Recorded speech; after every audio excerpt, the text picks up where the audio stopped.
Preview.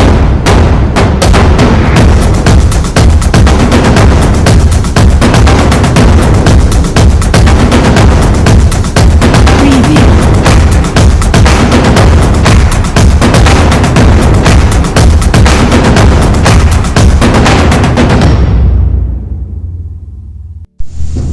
The worldwide pandemic is enduring, ranging from economic turmoil to all sustainable components of nation building.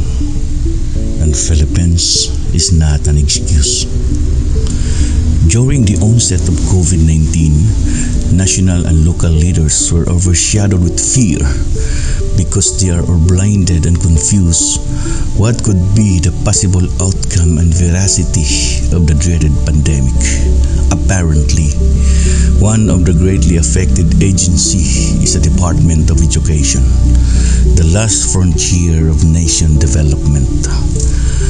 DepEd policies were untimely overhauled in response to the challenges lies ahead as the class starts.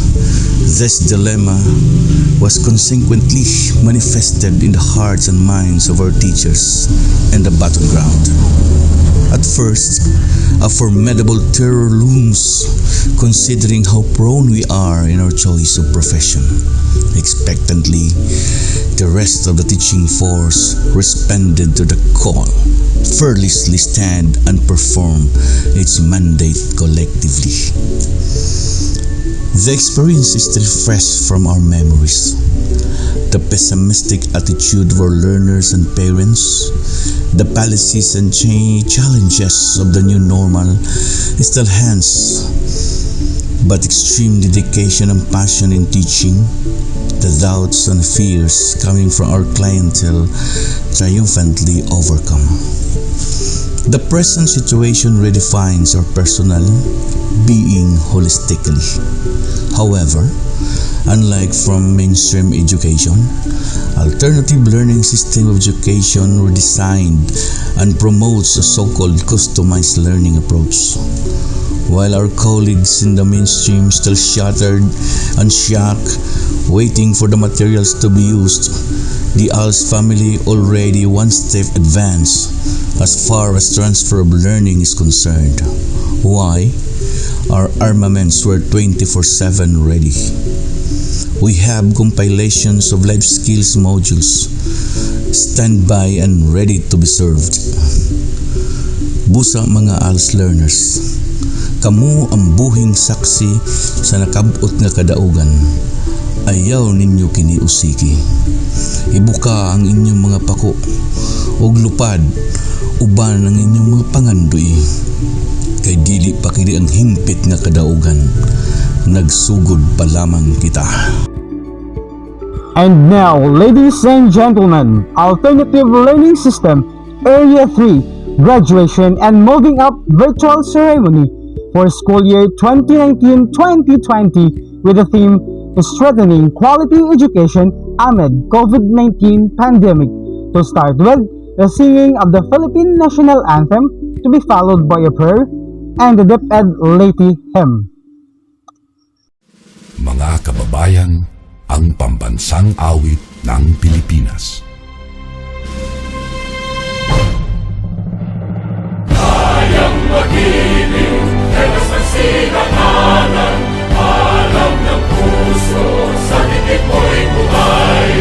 Lupang hinirang, tuyag ka ng magiting, sa mandulupin, di ka pasisingil, sa nagatang tutok sa simoy at sa langit ang bagaw, ay hinatang tulad, awit sa pagkayang minamahal, ang isang ng matawad mo'y tagumpay na nag-iindig, ang bituin at araw niya kailan pa may di magtitingin, luman ang araw ng walhagin pagsinta, buhay langit sa piling mo. Ang inigaya na pagkay mga amin, ang mamatay ng dahil sa'yo.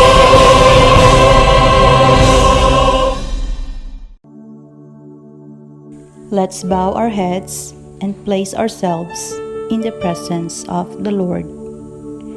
Dear Heavenly Father, we thank you for gathering all of us today in this important event. Bless everyone present here today, that each one of us may be able to share what he or she have for your glory and honor. We pray for our graduates today and lift them before you. We ask for your peace to cover them. We ask for laughter and joy to fill their days. We pray that you would give them boldness and courage to face challenges set before them with the confidence of peace that can only come from your Spirit. Be a lamp for their feet and a light to their path. Shine over them. Fill them with your Spirit. May today be a memory that burns bright within them as they embark on life's great adventure. May the various activities related to this event be a success through your intervention. We ask all of this in your name. Amen.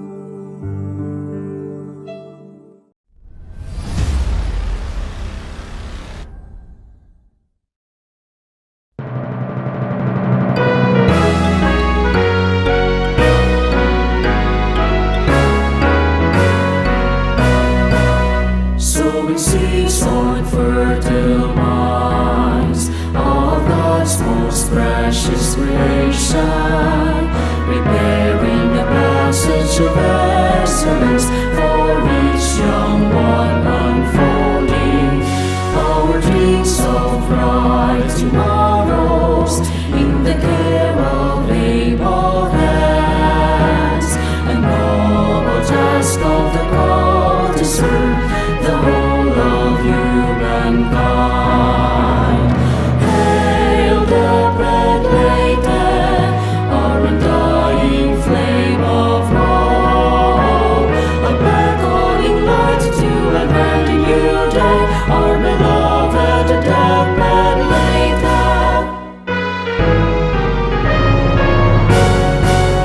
Building pillars of the land, molding heirs and peers of the nation, indwelling a culture that still burns in hearts and minds upholding, drawing fledgling ones to follow, to savants and sages as it stands, a ground of way for a child to down, a gemstone for mankind.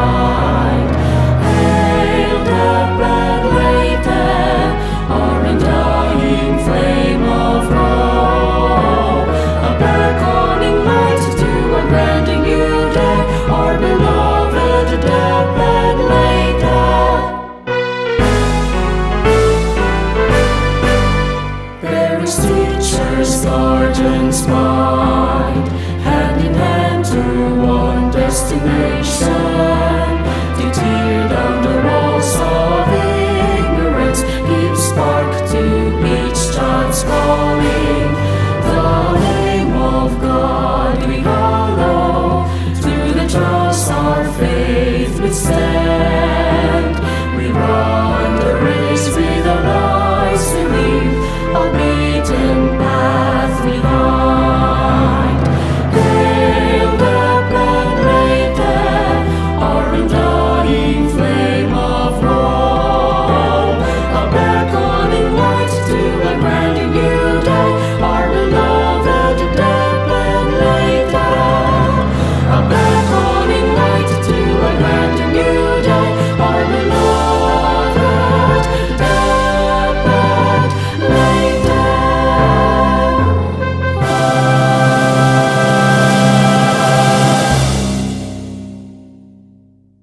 The Villava South District Supervisor, at the same time ALS Area 3 focal person, Franklin J. Viajidor, will give his welcome message. Confucius once said, "Our greatest glory is not in ever falling, but in rising every time we fall." This is a living testament that downfalls serve as a wake-up calls to rethink and reprioritize our goals because once upon a time you failed in the formal learning. That's why you enrolled in ALS learning and were able to accomplish your goal. My respect to our Schools Division Superintendent of Leyte Division, Dr. Manuel P. Albanyo, to the woman behind the implementation of ALS program of Leyte Division, Ma'am Joy Arias, to the men and women of ALS program in the field, our ALS coordinators and mobile teachers, to all the parents and guardians, our stakeholders, and our dear graduates and completers, a pleasant day to all of you. It is with great pleasure and admiration to welcome each one of you and to convey my best wishes and profound felicitations to all the ALS graduate completers of school year 2020-2021. Graduation ceremonies are the much awaited events in the life of every learner, as they represent the golden times of reaching higher education and achieving dreams and aspirations. Although this time we're doing this virtually. Indeed, finishing this challenging school year during these trying times of COVID-19 pandemic is remarkable, since it has been inevitable to face and accept the new normal landscape of education. It has been a school year of extraordinary hard work, dedication, and passion for all school leaders, teachers, learners, and parents in dealing and coping with chosen learning modality to meet most essential educational requirements. Friends, ladies and gentlemen, in behalf of our DepEd family, I would like to welcome everyone for this virtual graduation of ALS learners. Good luck and congratulations. To present and certify the candidates for graduation and completion, Olga G. Tan, Education Program Specialist in ALS. In my capacity as Education Program Specialist for the Alternative Learning System assigned in Area 3, I have the honor to present 8 male and 2 female elementary candidates for graduation and 97 male and 86 female junior high school candidates for completion, with a total of 10 candidates for graduation and 183 candidates for completion for school year 2019-2020. I hereby certify that these candidates have satisfactorily completed the minimum basic requirement of the Alternative Learning System K-12 curriculum, and that they are eligible for graduation and completion as prescribed by the Department of Education. May I request Mrs. Marijoy A. Arias, Education Program Supervisor for the Alternative Learning System, to confirm these 10 candidates for graduation and 183 candidates for completion as graduates and completers for school year 2019-2020. To confirm the graduates and completers, please welcome Marijoy A. Arias, Education Program Supervisor in ALS. By the authority vested in me as the representative of Leonor Magtolis Briones, Secretary of the Department of Education, through Dr. Manuel P. Albanyo, Office of the Schools Division Superintendent, and having been presented and duly certified by the Education Program Specialist that you have completed the basic requirements prescribed with the Department of Education under the Basic Education Curriculum, I now confirm you elementary graduates and junior high school completers of the school year 2019-2020. Congratulations! Candidates for graduation, school year 2019-2020. Bagasbas Prostituto Junior B. Kaadlawon Justin. Tatarig James Clyde M. Compuesto Julius O. Dilemma Welma C. Florendo Janel M. Holvizano Alexander A. Limosnero Jain R. Navarro Juven S.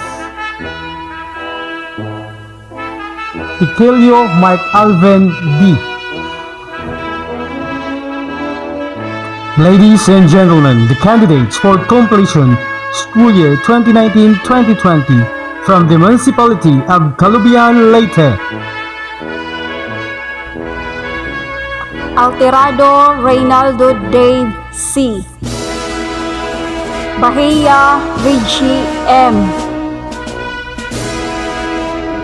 Balawing Christian T. Bangkuyo John Ray M. Baronda Gia. Baronda Pedro. Brunyola Mark James R. Busante Alvin M. Buscay Larvin S. Cabiasa Anthony. Cabilian Mary Ann M. Cabradilla Larry. Cagado Arlen M. Kahayagan Geraldine M. Casanyaris Lorna A. Casas Queen Rose R. Casinay Jimmy R. Condes Jeremy C. Dalde Christine Joy N. Dalde Rica May R. De La Cruz Babylin. De La Cruz Delia A. De Lima Jerry C. Dilio Joey Rose O. Espanyo Jessa U. Espanyo Velma S. Espinosa Felix Martin B. Flores Erlin T. Gamutan Jess S. Gulyim Vicente D. Ibanez Michael R. Ibanez Willard R. Jimenez Mark Nino S. Lambit Raymark R. Madea Rainiel.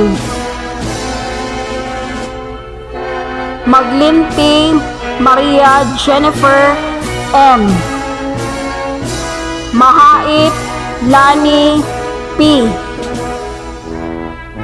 Mendoza Ariel L.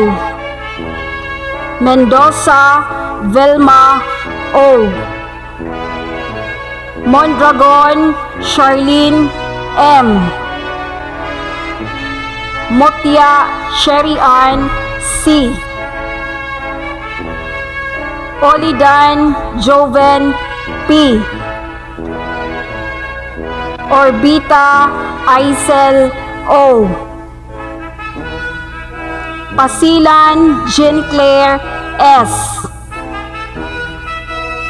Ralia Philin C. Ranes Rachel B. Ruiz Rocky Q. Saludar Jeneline D. Saludar Jodeline D. Saludar Jundel D. Saludar Linessa D. Saison Myrna G. Servici Marjorie Y. Singkol Maricel L. Soliva Kristen Faye B. Soliva Gemaline B. Talie Christian C. Tison Melissa O. Troyo Hazel R. Umpad Arlene G. Umpad Edlin O. Walker Leia T. From the municipality of Leyte, Leyte, Aragon, Janray, Arentok, Tomas Jr. V. Arsolon, Luz O. Bacalia, Dennis S. Banyes, Christian V.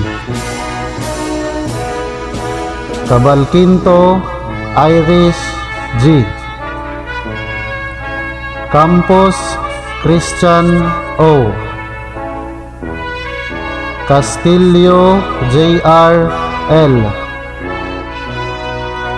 Davalos, Kerwin L. Dawal, Carmila.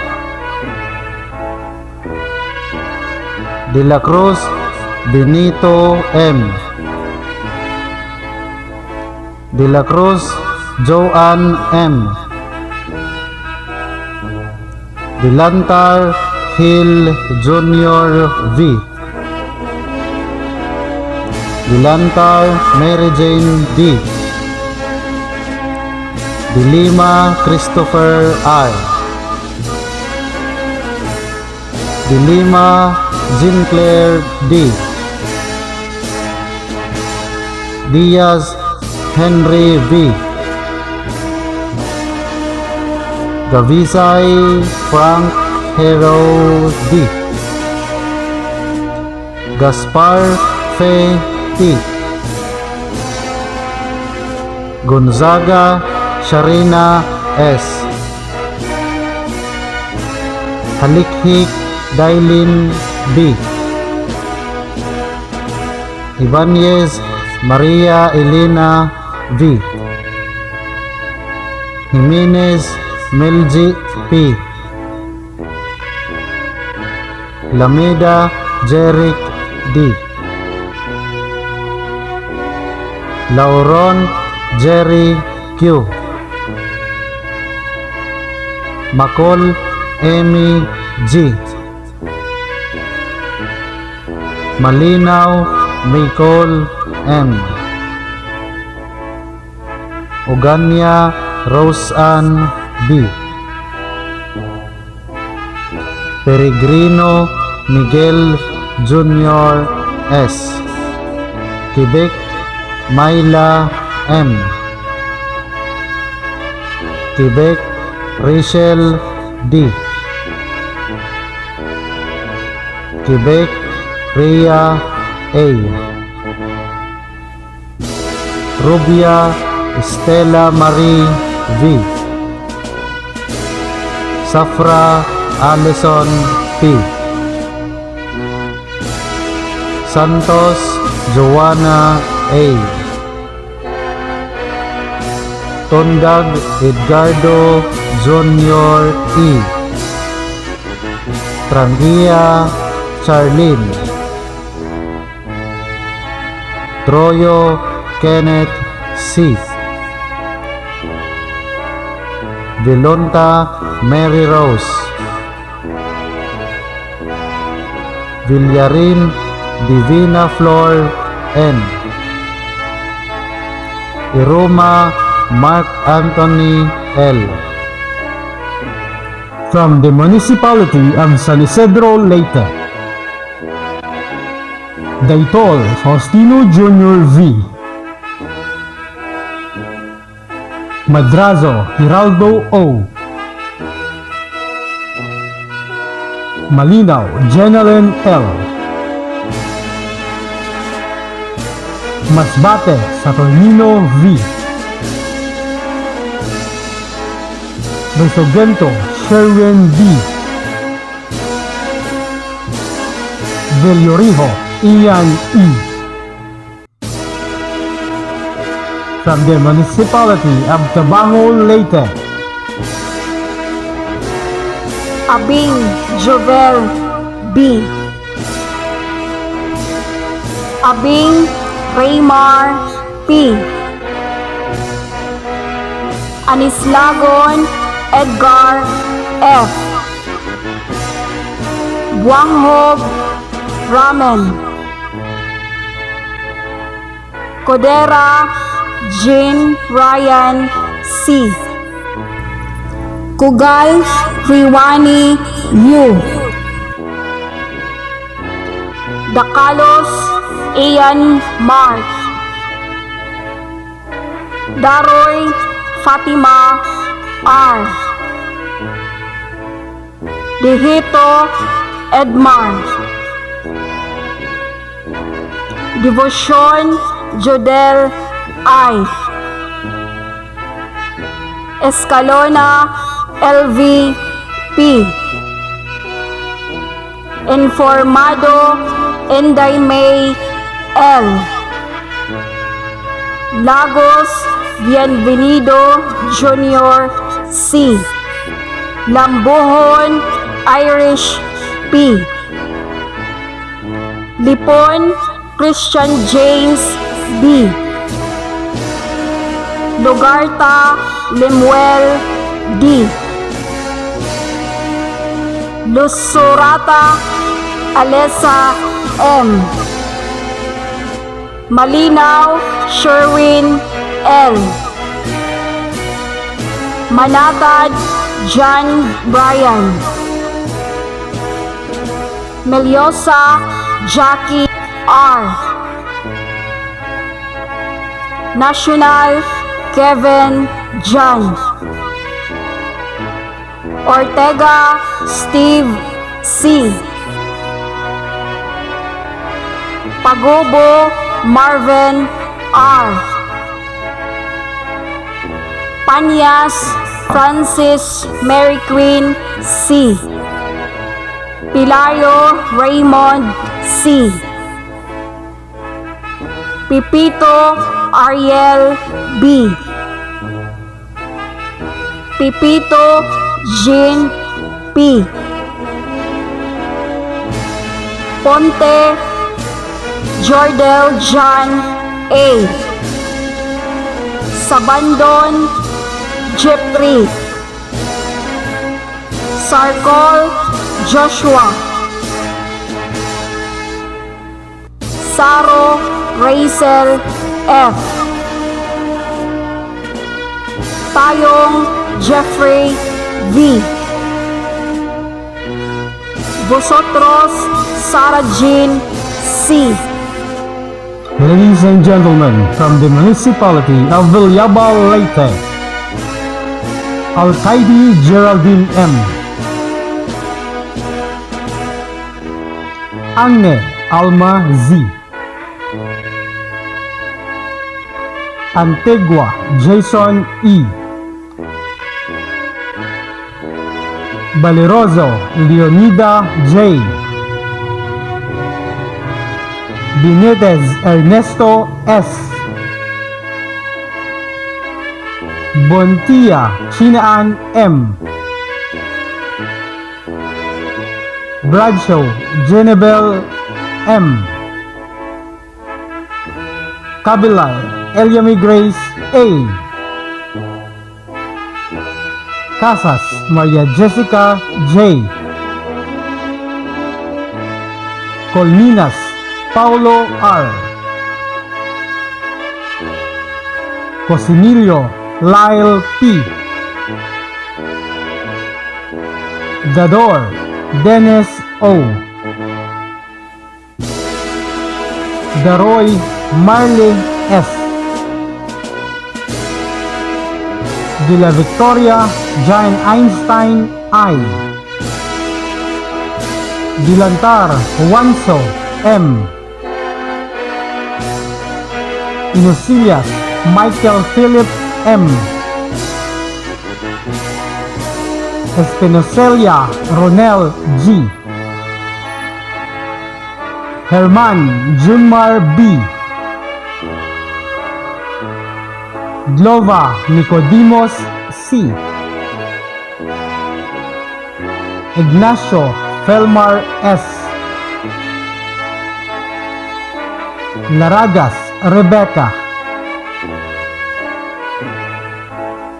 Lopez Merlita A.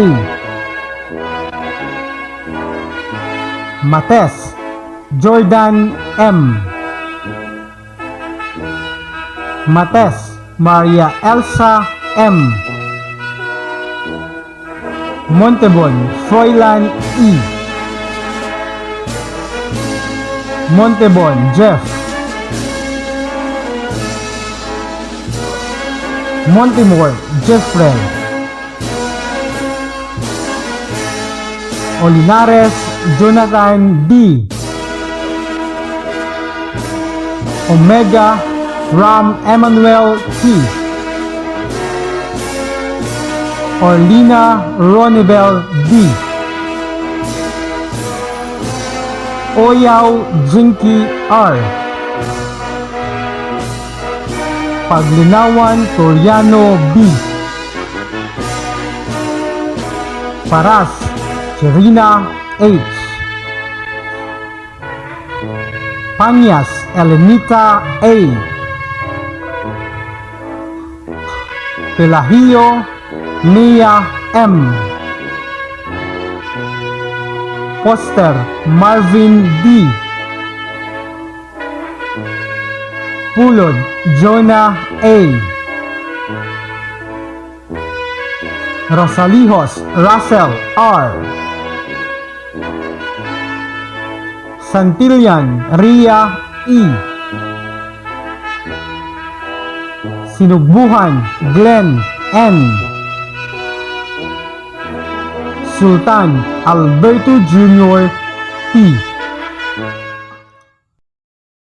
Friends, parents, graduates, ladies and gentlemen, good morning. Today marks another success story in our lives to witness the happy faces of our new ALS graduates, giving them encouragements and helping them achieve what they aim to in the midst of this pandemic. But graduation day is not complete having no guests to give our graduates inspiring words to leave. It is my honor that I am given a part to introduce a lovely, courageous, and humble woman who was once an ALS graduate in 2015 and pursued her college degree at Visayas State University Valiaba campus as a working student and still managed to finish her studies as cum laude. She is now 28 years old and she believes the highest activity a human being can attain is learning for understanding, because to understand is to be free, according to Baruch Spinoza. My dear graduates, or ALS Virtual Graduation School Year 2019-2020 guest speaker is Ms. Rowena Inopiquez Coliano. Once again, please welcome Ms. Rowena Inopiquez Coliano, our ALS Virtual Graduation School Year 2019-2020 guest speaker.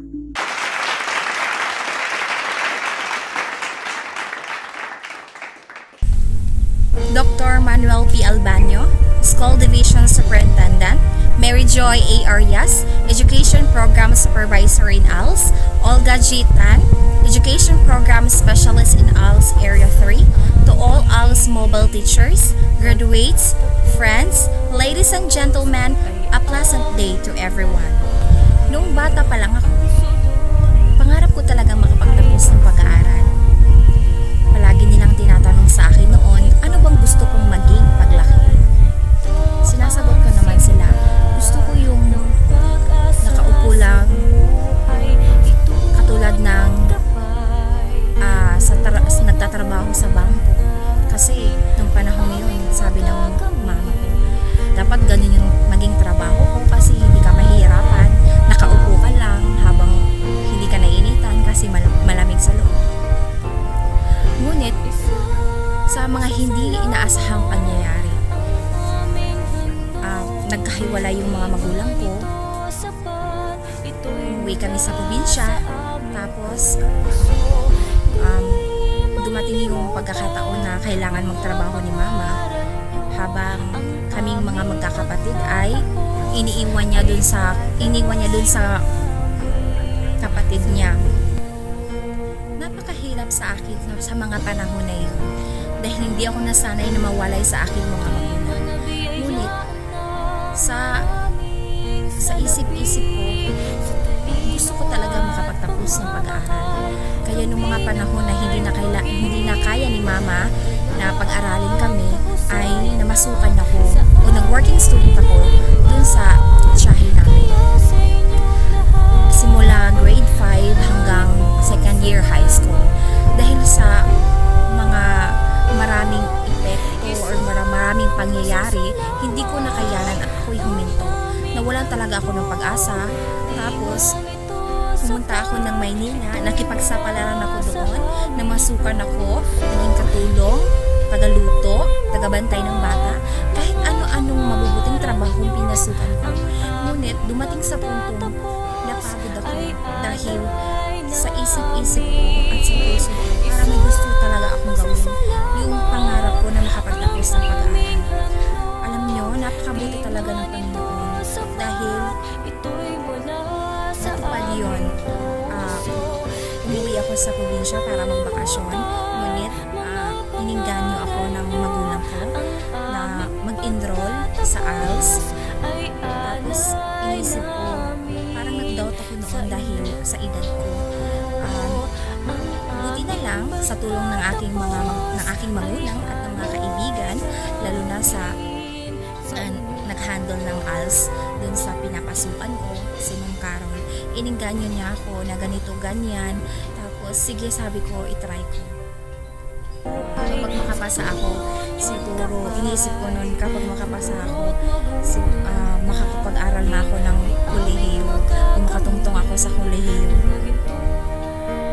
Tapos, yung nangyari na 2016, nakapasa ako, talagang sabi ko sa Panginoon,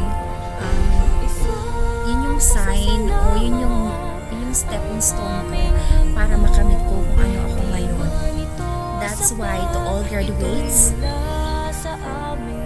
even though how young we are to get this diploma, let it be. Age doesn't matter. What is important is our future, for we are also the future of our family.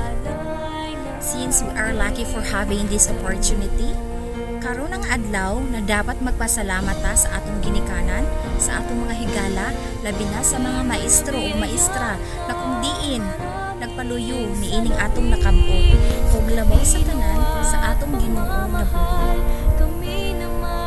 Likewise, I would be thankful for the great opportunity our teacher entrusted me so that in one way I could extend my warmest congratulations to all of you that in spite of this time of pandemic, you are furnished to tackle the threats of our surroundings. This is it, my dear Alsnean.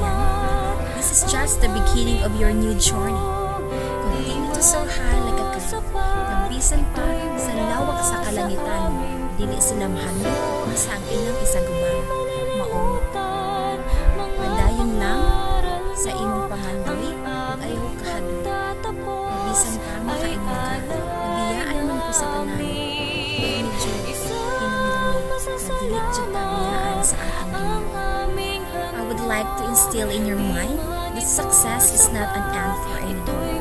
It is a long process, so reach for it to become what you would be. In my struggles to be where I am now, I did not mind nor affect what people say. After receiving my diploma in ALS, I decided to finish with my study. Naku, kaay kong pasalamat ni inyong programahan na kundiin nakahuman gayud ko ako sa pag-school. So here I am now. I reap the precious afterward. So I am hoping you are also would be like me 4 years from now. You also graduated in college with flying colors. Once again, graduates, congratulations. Presentation of ALS teachers and Lady Division officials. Suzette S. Halusos, Mobile Teacher, Calubian North District.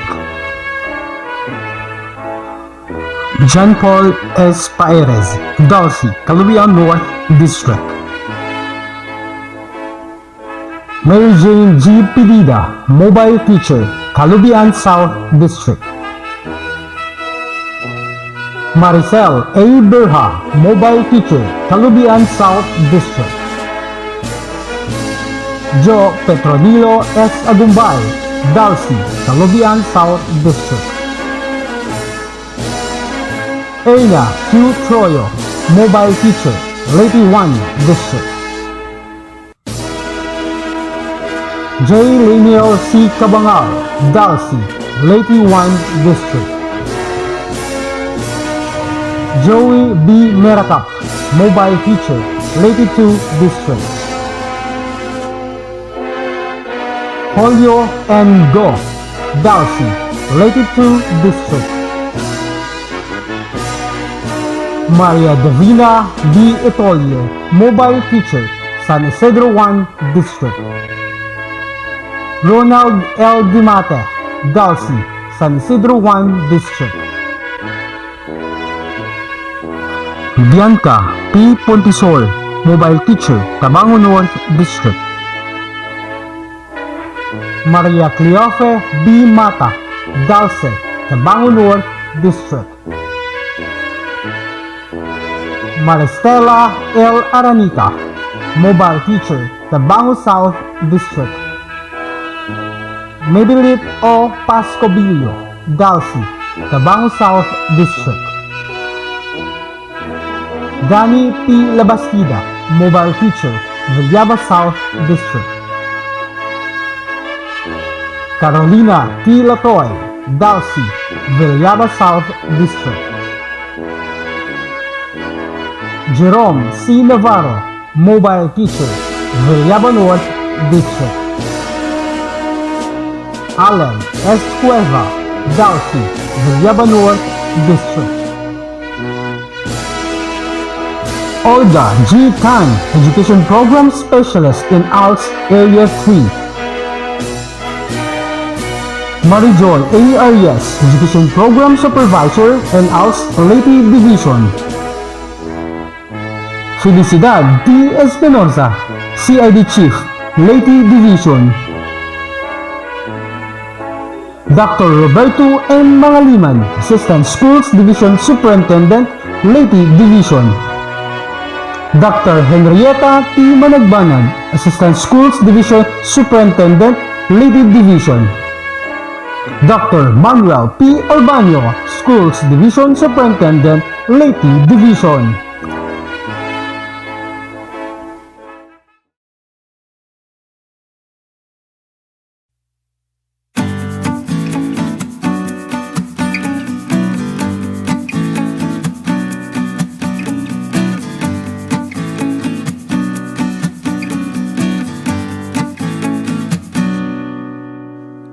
Good day to each and everyone who is attending virtually present at this time of our graduation ceremonies for our beloved and very precious graduates for the school year which ends at this time.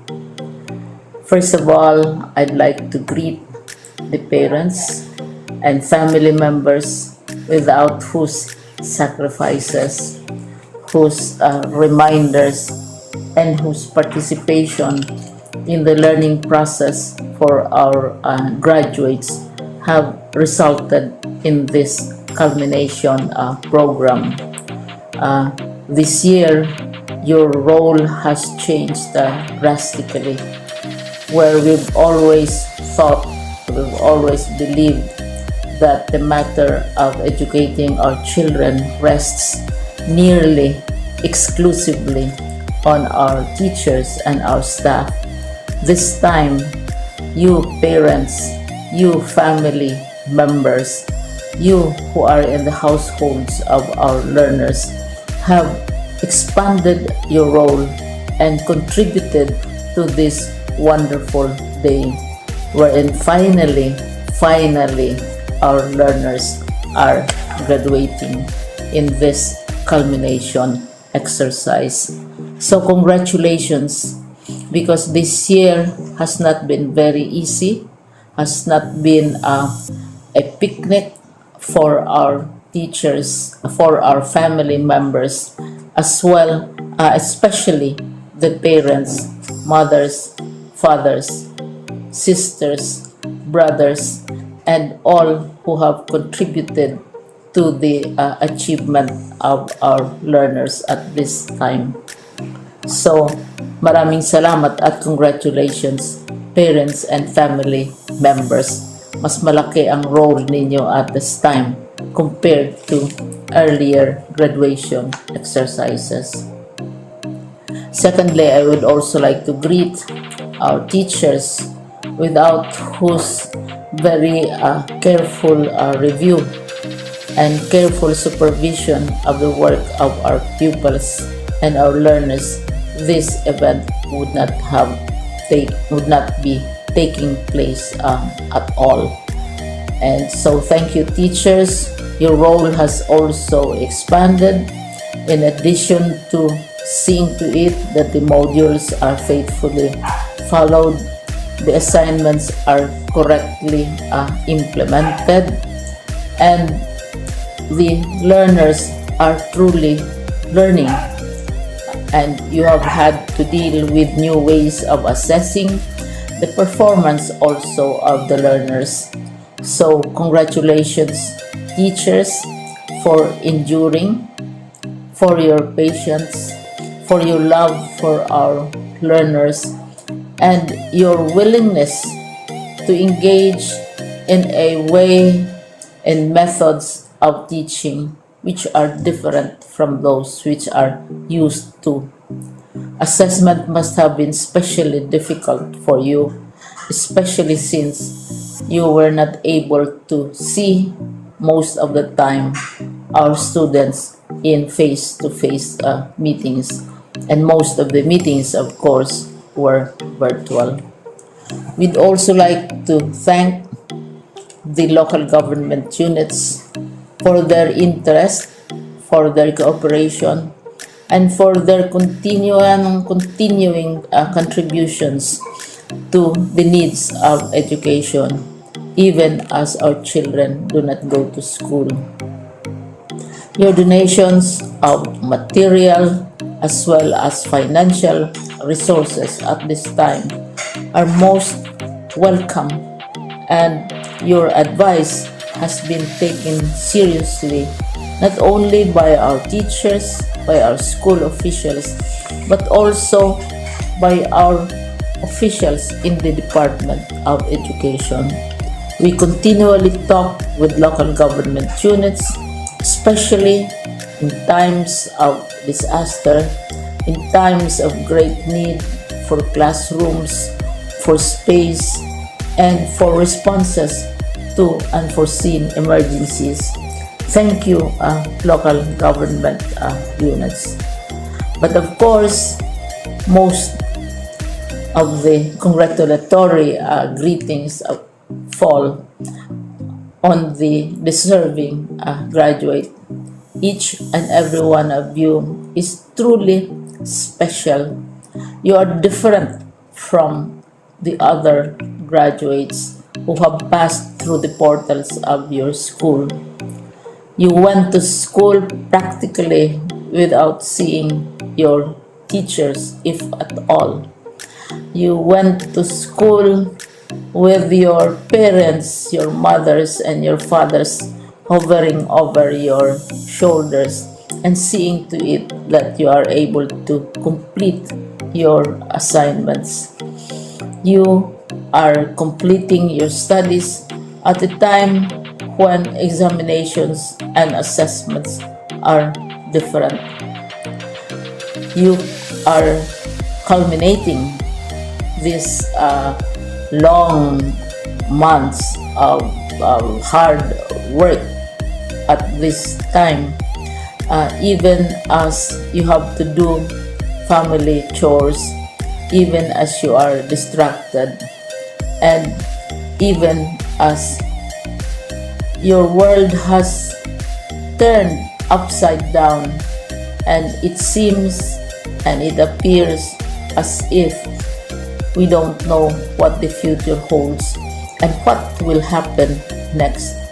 But you have persevered, and now you are ready to graduate, and therefore you deserve each and every bit of congratulations from us in the Department of Education, from your parents and family members, your teachers, from the officials in local government, as well as in the parent teachers associations. You deserve each and every single congratulatory pat on your back, each hug, virtually of course, and each greeting, which I am sure you are also receiving virtually.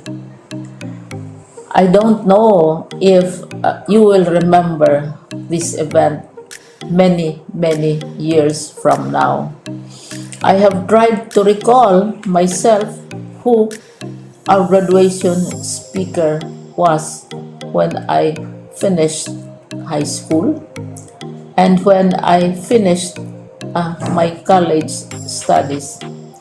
All I remember is that the graduation speaker was someone important, someone who was invited because that someone is supposed to give a message.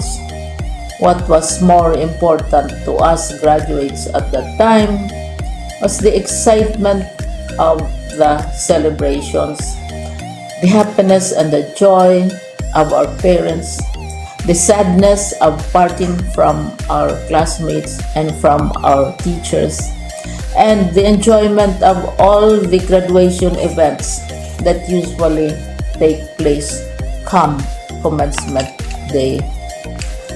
When I was a college student, we had a series of events which were designed to embed in our minds, which were designed to help us remember and not forget our days in college.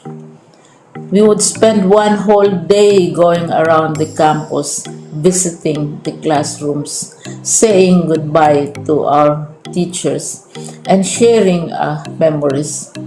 We would have bonfires to say goodbye to each other. We had baccalaureate services where we committed ourselves to God and we prayed for guidance when we go out into the world. So many celebrations, and the speaker, of course, is the least important and easily forgotten component of the graduation exercise.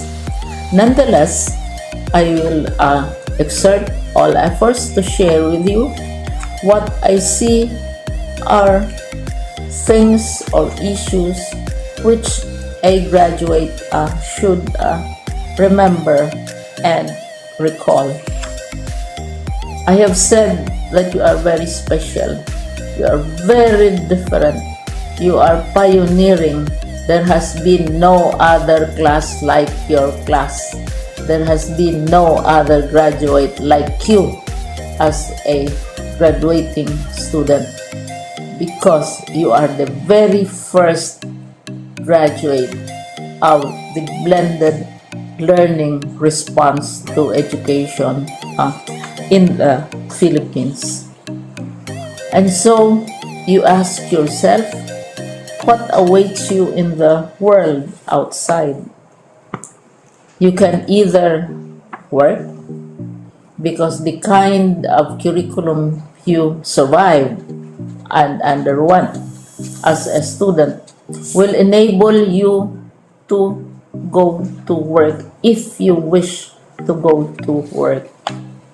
Some of you will proceed to further studies, and this would be a wonderful thing because there are many opportunities for further expanding your knowledge, for further answering and looking for explanations of issues, events that make you curious, especially in science, in technology, and also in the arts.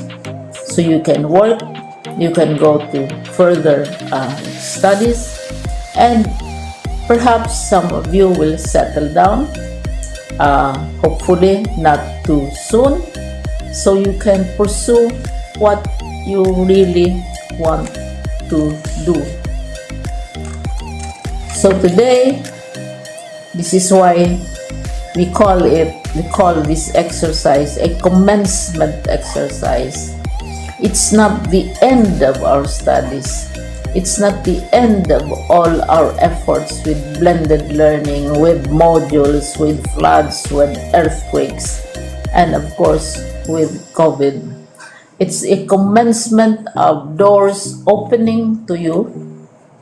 More doors will be opened because you are a graduate.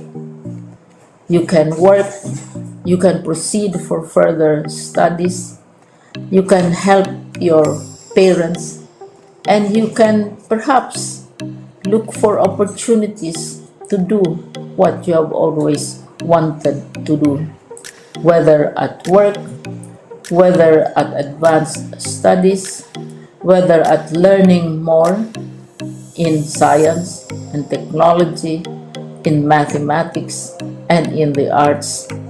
All of these opportunities are available to you. More doors are being opened. I hope you will select the door which arouses your curiosity, the door which will help you know more about this world, and the door which will allow you to contribute to the development of our country and contribute whatever we can to solve our problems and our challenges. Congratulations once more to each and every one of you. Congratulations to you, parents and family members. Congratulations to you, teachers. When I was chair of the board of Silliman University, each time we had graduation ceremonies, during the baccalaureate and during commencement itself, I would cry. I would cry because you are sending out into the world a new batch of graduates, and we want to be sure that what is awaiting them is appropriate. We want to be sure that they are ready for what awaits them when they select which door to open. And so, we tell you, go out to the world, do whatever you want to do. God be with you, and be assured that all of us love each and every one of you. Congratulations.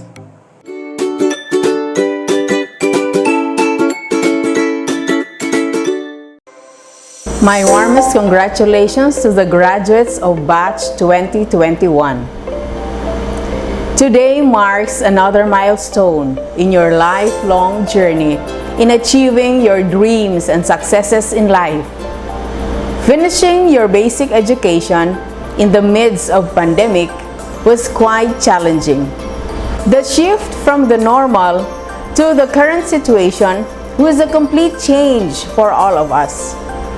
The process of keeping abreast with the latest trends in education was not easy, but you did your best in dealing with the challenges of the new normal. This year's graduation theme, Strengthening the Quality of Education Amid the COVID-19 Pandemic, highlights DepEd's commitment to provide inclusive and quality education while ensuring the safety of the teachers and learners from the health risks of COVID-19. My dear graduates, you have proven your resilience by braving the threats of the global health crisis in furtherance of useful and productive learning. I congratulate you for your courage and genuine commitment to contribute to nation building by continuously improving your skills and competence through quality basic education. To the champions of education, the tireless teachers, generous stakeholders, and loving parents, this occasion marks another unmistakable example that everything is possible when we unite and pool our resources together. I sincerely thank you for your commitment and inspiration in exploring the most sustainable ways of supporting the learning continuity of our learners in the face of COVID-19 pandemic. Dear graduates, the road ahead is full of uncertainties. Press forward. Let your dreams and aspirations be your guide toward achieving the fullest potentials and building a strong nation for the Filipino youth. Once again, congratulations and Godspeed. ASDS Roberto Mangaliman, ASDS Henrietta Managbanag, Chief Education Supervisor for Curriculum Implementation Division, Felicidad Espinosa, OIC Chief Education Supervisor, Schools Governance and Operations Division, Raul Salanio, all our EPSS, Public Schools District Supervisors, PICs, school heads, all the men and women of DepEd Division of Leyte, our completers and graduates, our parents, stakeholders, partners, ladies and gentlemen. It is never too late to try and learn new tricks in life. For he who quits learning remains ignorant, and ignorance has no place in this fast and highly developing society. This must have been the tenet that fueled your quest for education, proud graduates, batch 2019-2020 of the Education Alternative Learning System. The road to success has been paved with challenging yet good intentions. I surmise it has never been that easy. Difficult problems were encountered. Several concerns needed to be addressed considering your status. But what matters most is the triumph you all achieved, especially now that you will be conferred graduates. Yours is a success story complemented with hard work, perseverance, and tenacity to step up and be recognized as learned individuals equipped with knowledge and wisdom, ready to face the challenges that lie ahead. All your sacrifices have now paid off.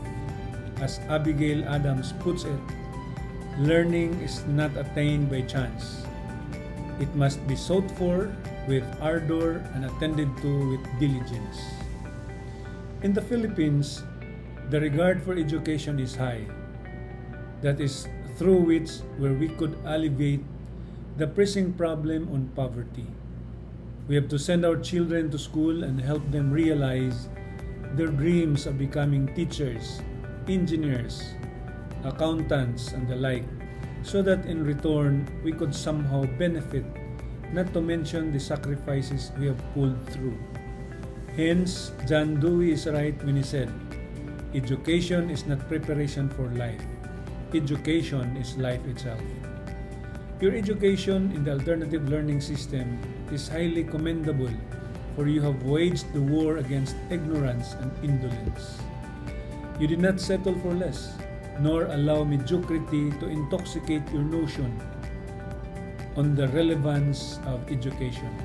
You painstakingly accomplished and overcame every ounce of tests and tasks your teachers have afforded you. At some point, especially when tired, unmotivated, uninspired, you wanted to give up and go back to the same old you. However, the feat of determination did not weaken nor falter, instead continued to inspire you. Your achievement is an inspiration to all, that it is never too late to learn and graduate in basic education. However, the journey does not and should not end here. I encourage you to continue learning, earn a degree in college, or better yet, earn a skill-related certification from TESDA, where your potentials, talents, and interests be further honed. We assure you the best is yet to come. The fountain of knowledge is found deep in the next level of learning. Never call it quits. ALS has laid down the foundation of learning and blanketed your right to education, yet the pot of gold is still hidden in the next bend of the road. At this juncture, I would like to single out my allies from the DepEd Division of Leyte, especially my ALS family, the teachers considered the great men and women who I am happily working with. I once said this, I will reiterate saying this now. It is indeed a great pleasure, an honor, and a privilege to be working with the best educators in the whole region. To the graduates, please extend your thanksgiving and appreciation to your parents, guardians, and loved ones who never get tired helping and giving you financial and moral support. Their unconditional love serves as the key to reaching this dream. In closing, let this moment be a beginning of a new vision, of seeing life in a challenging yet rewarding perspective, a hope of a better tomorrow. You can achieve it because I know you can. As your school's division superintendent, I vouch. Congratulations, good luck, good health, God bless us. And to give her closing remarks, please welcome the ALS Area 3 President, Erna Q. Troyo. To our Regional Director, Dr. Maria Gima Mercado Ledesma, Regional ALS Focal Person, Sir Alfredo Cafe, Schools Division Superintendent, Dr. Manuel P. Albanyo, Education Program Supervisor in ALS, Ma'am Marijoy A. Arias, Area 3 Education Program Specialist in ALS, Ma'am Olga G. Tan, equally respected district supervisors, school heads, my co-ALS implementers, graduates, parents, ladies and gentlemen, good day. Before we close this ceremony, I'd like to take this opportunity to say congratulations to both the teachers, graduates, family and friends who have helped us arrive at this moment. This pandemic truly brought a sudden change in our everyday life, including in the way we celebrate events like this. But with great enthusiasm and pride of your achievement, no pandemic can hinder us to come up with this celebration. your virtual graduation and moving up ceremony. To all the graduates, I commend you for the hard work you put in reaching what you have achieved. You are now one step closer to your dreams. As a famous quote from Malcolm X that says, "Education is our passport to the future, for tomorrow belongs to the people who prepare for it today." As graduates, do not think that learning will stop here. Treat this graduation day as a gateway to a higher level of learning. As young adults, a new task is at your hand.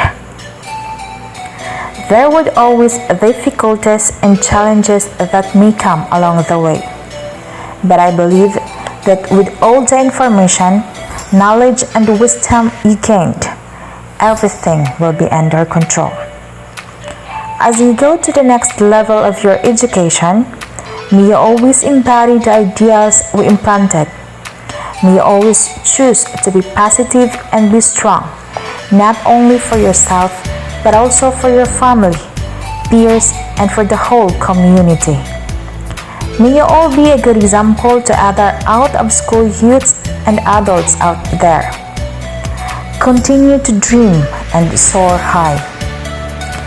As Nora Roberts says, "If you don't go after what you want, you'll never have it. If you don't ask, the answer is always no. If you don't step forward, you're in the same place."